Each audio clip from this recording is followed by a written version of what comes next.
Yet really, how much is enough? Moving forward with the Decker team.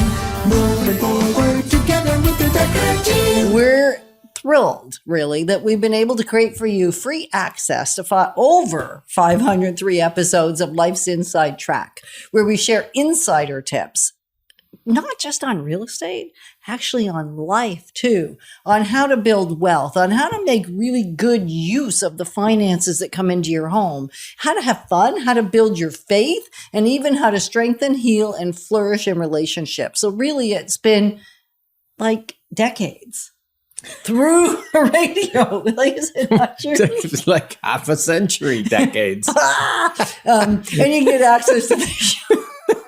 Okay, folks, you can get access to the shows from the office, home, or on the go. And you know what? We've chosen not to edit because part of the whole thing is how to have fun in the midst of this journey. Because it's a great question to say, how much is enough?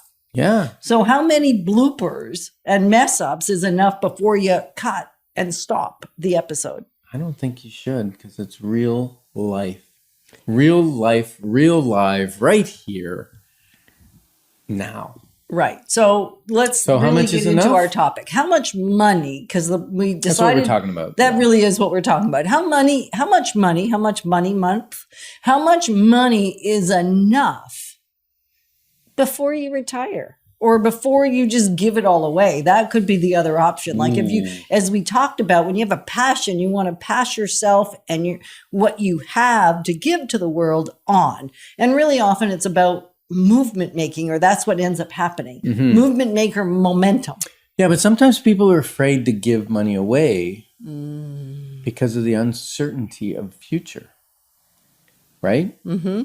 So if you have enough money that the passive income covers all your expenses.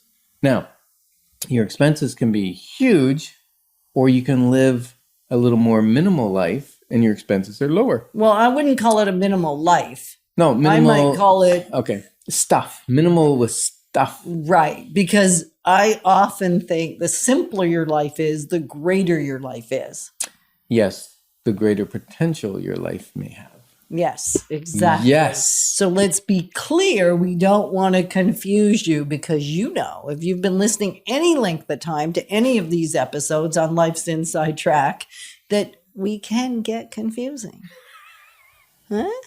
Yeah, sometimes we confuse ourselves. Exactly. So in this topic right now, it's really a money conversation. Yeah.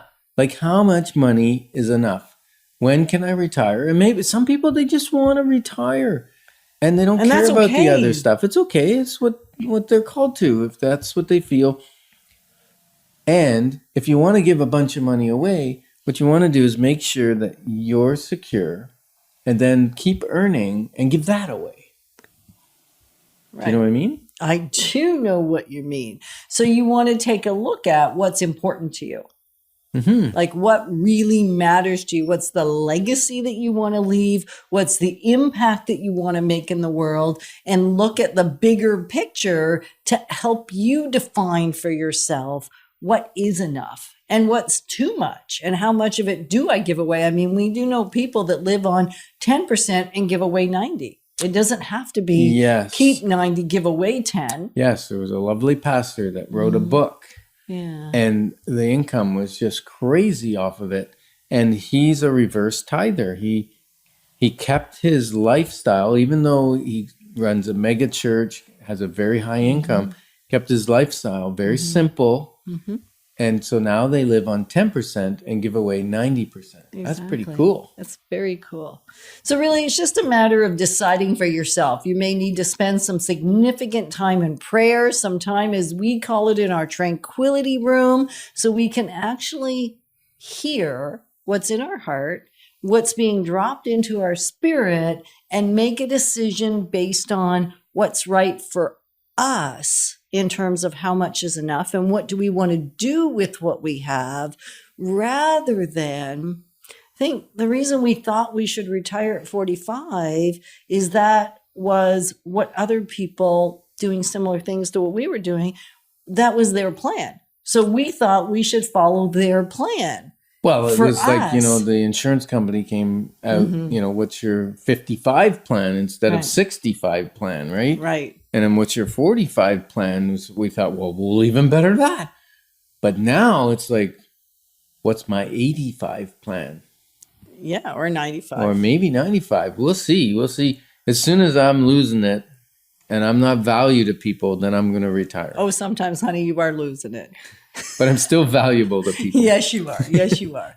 And so the thought is, how do you decide? And I think it's going to take some listening, some quiet, some reflection, some prayer, some pondering to decide for yourself rather than take on the plan that others have for you or society has for you. Because I know I was taking on the plan that society had for me. I had bought into Freedom 55. And it was freedom from work. Well, why would I quit working when I love to make a difference in the lives of the people I get to connect with? Yeah. It's all about that. And creating a movement in our companies. It's excitement. It's exciting to make a difference in people's lives. So what questions do you need to ask yourself? What questions did you ask yourself, Ken, when you were starting to move from, you know what, I know I'm going to stop working to I'm probably not going to stop working until I lose my mind. And I'm going to hope and pray you're not going to lose your mind. Me too, because when you keep it active, you got less chance of losing it. Truth. And so what questions did you ask yourself? well, what purpose do I have in my life? What really drives me? Where do I get my juice, my wanting to get up in the morning? And some of it's competitive. Like why do I play sports? I play sports against like 18 and 25-year-olds, and I'm ancient. But it makes me feel young when I can keep up to them. And even when you can't keep up to them. Even still, every once in a while, an old dog can catch a young buck. Fair enough. So what questions do you need to ask yourself? This is kind of a serious topic because if you can answer this question, why to keep going? How much is enough? And what is the purpose in continuing on? And reading some books helps. Like we read Halftime, Yeah. which Bob Buford wrote. Yeah. And really Halftime was halfway through your life. Now what's the stuff you can do? The first half is like, it's all about you and kids and, raising them and having enough money to buy a house and And a put them car. through school and have a car. And then in your half life, the second half of the game, what's your game plan? And that was really cool. And then we took a program called the Masters program. No, we didn't take it once. We took it twice because we're thorough learners. Right. And each one was 3 years. So it was 2 times 3. That's 6 years. 6 years we took. Yeah. And so we had a long halftime. So we really got to think about what did we want the second half to look like? Mm-hmm. And so if you're not in the second half yet, that's okay because what you do in the first half will set you up for what you can do in the second half. And I saw a post on the internet, and it was on the internet, so it must be true. And it said that many, many successful people that have made big businesses, big impacts in the world, they've done it in their 60s and their 70s. Even their 80s. Ooh. One of my favorite books was written by a guy that was 94 years old. So thanks for the privilege of letting us come alongside you and pass on our passion and help us all get better together. Moving forward with the Decker team. Moving forward together with the Decker